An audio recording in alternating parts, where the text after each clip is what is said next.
Today, we're unpacking a really provocative socialist essay from 1851, originally published in a journal called The Friend of the People. Written right in the middle of intense industrial and political upheaval, this text tries to decode the cyclical nature of history, critique 19th century capitalism, and, this is the crazy part, propose a highly counterintuitive political strategy for the working class. We're going to explore exactly how this author viewed the past, present, and the future of society.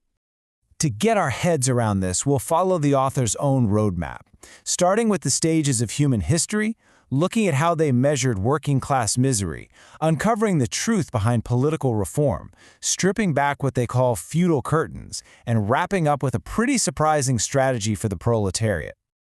Just so we're all on exactly the same page with the 19th century terminology used heavily here, when you hear bourgeoisie, think of the ruling capitalist and merchant class, the factory owners. And proletariat? That's the wage-earning working class, the folks selling their labor just to get by. Okay, part 1. The stages of human history and the author's cyclical view of progress. The big idea here is that societies aren't permanent. They rise, they fulfill a specific purpose, and then they fall. The author looks back at antiquity, societies built around ancient gods and sacrifices, which eventually gave way to the Middle Ages, where feudalism's mission was to settle wandering tribes. But then, feudalism became obsolete, bringing us to the modern era of the bourgeoisie and free market competition. It's like a giant historical conveyor belt. The crucial takeaway? Just as the ancients fell to feudalism, the author argues the bourgeoisie have now fulfilled their historical mission, creating the exact conditions for their own inevitable downfall. And here is the absolute kicker. The essay boldly claims, thus the bourgeoisie has fulfilled its mission in history and no more. Basically, the author is saying the capitalist system is sitting on a revolutionary volcano, and its era is ending. Right around the corner, they saw a whole new society completely free from the profit motive. Moving on to Section 2, Measuring Working-Class Misery and the Illusion of 1851 Prosperity. Now this is where it gets really interesting, because we get to see how data was spun back then, which honestly feels pretty familiar today. The optimistic economists of the time, the Manchester School, claimed workers were thriving because populations, marriages, and friendly societies were all up. But our author absolutely tears this apart. They point out the economists were using 1847, a terrible famine year, as their baseline. Talk about skewing the data, right? The author argues marriages were actually spiking because people literally couldn't afford to live alone. And friendly societies, those were just desperate collective attempts to avoid being thrown into the brutal government workhouses. And the data backs up the misery. Despite all the bragging from the ruling class about prosperity in 1850, society was still forcing over 128,000 able-bodied paupers to rot in grim workhouses. That is a staggering number of people for the time. And that doesn't even count the hundreds of thousands half-starving at home just to avoid that fate. Then there's this massive financial number. A statistician named Mr. Porter loved to point to the £29.6 million in savings banks deposits by 1846 as undeniable proof that the working class was getting rich. But our author flips that logic entirely on its head. To them, that money didn't mean wealth. It meant workers' incomes were so incredibly precarious that they were terrified to spend a single penny on basic comforts, hoarding it away just to survive. So while the rich saw their incomes multiplied by about 5 times, the proletarian income was actually dropping. That brings us to this fiery conclusion. The breach is becoming wider and wider, and the building must soon fall to the ground. For the author, the data didn't show prosperity. It showed a society stretched to its absolute breaking point.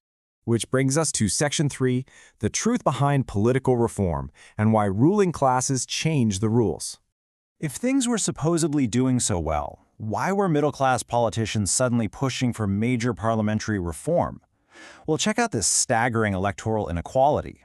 In 1851, you had the 25 smallest constituencies, just over 9,000 voters in total, returning 50 members to Parliament.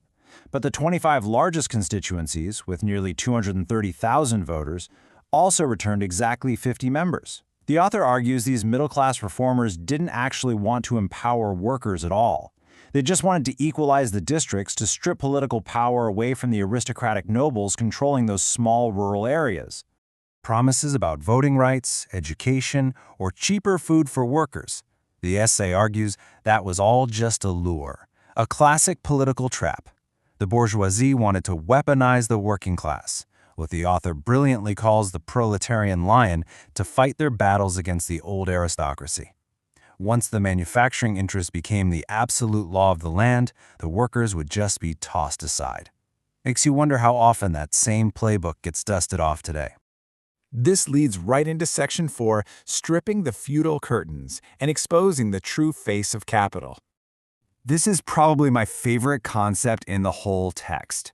The reformers wanted cheap, efficient government, right? So they proposed abolishing indirect taxation, separating church and state, reducing the standing army, and cutting aristocratic pensions. But the author points out that by pinching pennies, the bourgeoisie would accidentally destroy the traditional pillars holding up the state. They'd even end up bankrupting the wealthy West End shopkeepers who relied on noble spending. Talk about a massive backfire. The ultimate result of all this cost-cutting? Pure exposure. By sweeping away all these feudal remnants to save money, the bourgeoisie would actually be removing their own scapegoats. The curtain gets pulled back. The author theorizes that without kings or nobles to blame for their misery, the working class would finally see the capitalists as their direct, pure, and singular enemy. And finally, Section 5, Strategy for the Proletariat and Helping the Enemy. So what's the actual game plan for the workers? It is wild. The author explicitly warns them not to ally with middle-class reformers. If you act like friends, you'll just get betrayed again. Instead, Step 1, help push the reformers into power strictly as foes. Step 2, step back and let the bourgeoisie pass the reforms, doing the dirty work of destroying that aristocratic buffer for you. And Step 3, because the workers maintain their own independence, they attack immediately once the system is unstable and pure capitalist power is exposed. They literally wanted to accelerate the system's collapse by forcing their own enemy's hand. Looking back at this intense 1851 master plan, it leaves us with a pretty massive question to ponder. Does political reform fundamentally improve society from within? Or, as this essay suggests, does it merely strip away the illusions of the past, setting the stage for the next great historical cycle?